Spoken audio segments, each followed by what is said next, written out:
রোডের আসলে যে পরিস্থিতি তাতে গাড়ি নিয়ে যাবার মতো কোনো পরিবেশই নাই। গাড়ি খাইতেই পরে, অনেক সময় যাত্রী লইয়াও গাড়ি পড়ে যায়। রাস্তার অবস্থার জন্য পর্যটক আসে না। দর্শক, যমুনা টেলিভিশনের ডিজিটাল প্ল্যাটফর্মে আপনাদের স্বাগতম। আমরা এই মুহূর্তে আছি পটুয়াখালীর মহিপুরে।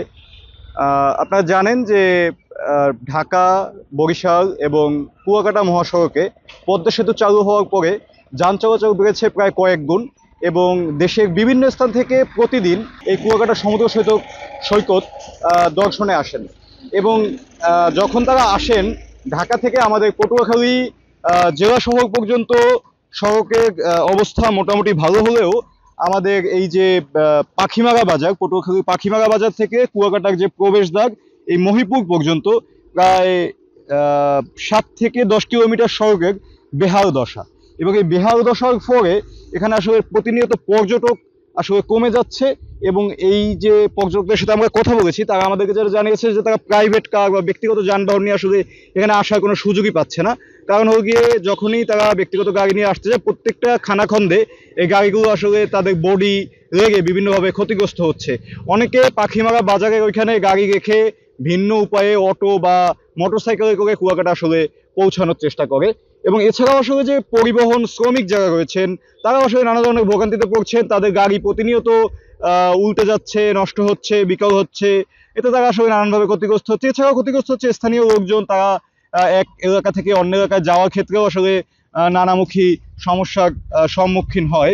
প্রাইভেট গাড়ি নিয়ে কেউ আসলে আমার মনে হয় মানুষজনকে নেমে হেঁটে যাওয়াটা বেটার, কারণ গাড়ির বডি অলওয়েজ প্রত্যেকটা জায়গাতে বাড়তেছে, প্রত্যেকটা জায়গাতে এত বাজে অবস্থা এই রোডে। সো মানে এখন অ্যাভয়েড করে যে আদার্স কোনো সাইড দিয়ে যাবো সেরকম কোনো প্লেসও কিন্তু এখন এই মুহূর্তে নাই। ম্যাক্সিমাম প্রত্যেকটা গাড়ি বেশিরভাগই নষ্ট হয়, বেয়ারিং ভেঙে যায়, তারপর গাড়ি খাইতেই পরে, অনেক সময় যাত্রী লইয়াও গাড়ি পড়ে যায়। তারপর এই যে পরিবহনগুলো অনেক সময় পরিবহন বাজে থাকে, প্রাইভেট কার বাজে থাকে, তারপর এই মানুষজন যাতায়াত খুব কষ্ট হয়। রোডের আসলে যে পরিস্থিতি তাতে গাড়ি নিয়ে যাবার মতো কোনো পরিবেশই নাই। তারপরেও আমাদের যাইতে হয়, দূরপাল্লার গাড়ি যাওয়াই লাগে, কিন্তু রোডে ভ্যান রিক্সা চলার মতো পরিস্থিতি নেই। আমরা পরিবহন নিয়ে কষ্ট করে যাইতেছি, অনেক কষ্টে। আর এই রাস্তাটা মানে খুব দ্রুত সংস্কার করা উচিত।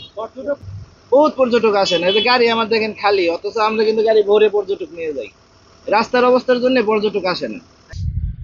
এই রাস্তাটির যে বর্তমান পরিস্থিতি সেটা সম্পর্কে আসলে আমাদেরকে সড়ক ও জনপথ অধিদপ্তর পটুয়াখালী বিভাগ যেটা জানিয়েছে যে তারা আসলে তাদের যে নির্মাণ কাজ বা তাদের যে মেরামতের কাজ চলমান রয়েছে। খুব দ্রুত সময়ের মধ্যেই আসলে তারা এই কাজটি সমাধান করবে এবং এই কাজটি আসলে তারা শেষ করার চেষ্টা করবে। প্রশাসন চাইলে এটা কিন্তু ঠিক করে দিতে পারতো, যেহেতু এটা পর্যটন কেন্দ্রের রাস্তা এবং একটা পর্যটন কেন্দ্রের রাস্তা আমার মনে হয় না এরকম থাকে আর কি। এটা হচ্ছে যে একটা পর্যটন কেন্দ্র হচ্ছে মোস্ট একটা কি প্লেস, এবং এই প্লেসের মধ্যে দেখা যায় যে মানুষ সবসময় যাতায়াত করে। তো এই একটা পর্যটন কেন্দ্রের রাস্তা যদি এরকম হয়, বাকি রাস্তাগুলো তাহলে কি হয় একটা বিবেচনা করতে হবে। ঠিক আছে, আমি ব্যক্তিগতভাবে এখানকার স্থানীয় প্রশাসনকে এই কথাটাই বলবো যে অন্তত পর্যটন কেন্দ্রের রাস্তাটা মোটামুটি সংস্কার করার প্রয়োজন।